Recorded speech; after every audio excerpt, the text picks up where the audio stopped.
us is our old buddy, Dr. Justin Frank, the psychoanalyst and clinical professor at the Department of Psychiatry and Behavioral Science at George Washington University, the author of Trump on the Couch. His previous books include Obama on the Couch and Bush on the Couch.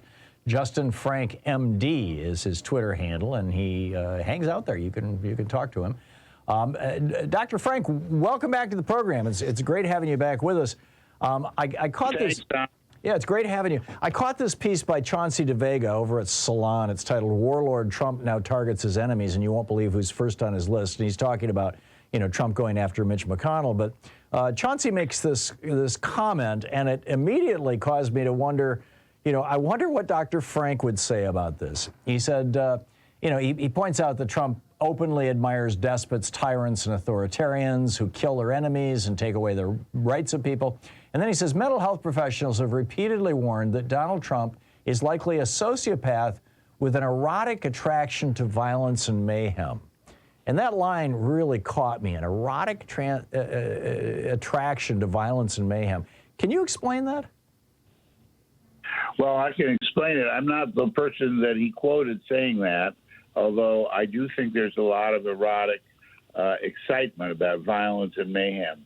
Erotic means, in the original way of thinking about it, we think about it in terms of adult sex and intercourse and being turned on, and there's a form of that.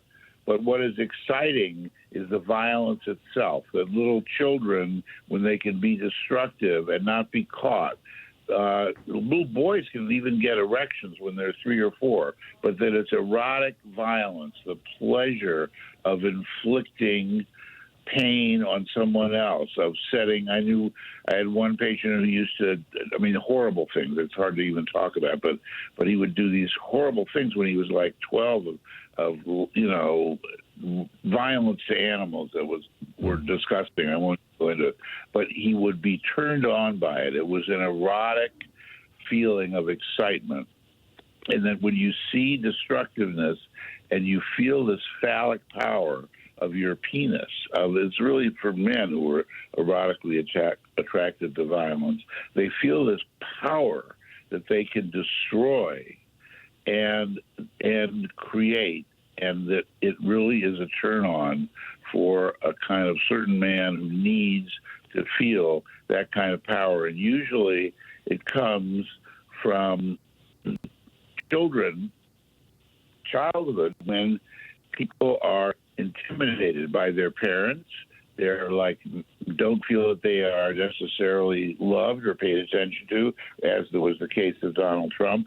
And they develop a compensatory mechanism to enjoy, and almost like it's a masturbatory erotic excitement, when they can throw rocks at people and hurt people, when they can squish an animal, or a fly, or George Bush did some of this when he was a kid.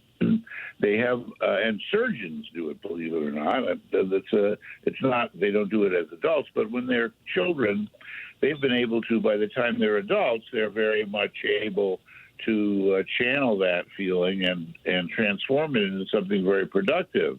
But they do cut people up in a very structured, organized way. Right. But Trump is different. Trump is, it's very exciting to see the destruction. When he watches television during that riot in January 6th, it was a turn on for him. So, and he, I think, I don't think it's stretching the bounds of credulity to suggest that now that he's got such a spotlight on him, A, he's not sleeping with Stormy Daniels and paying $150,000 for it, and B, Melania's sleeping in a different part of the building. So he's basically getting his sexual satisfaction out of encouraging his followers to violence, or even watching his followers, like lemmings, go flying off the edge of reality?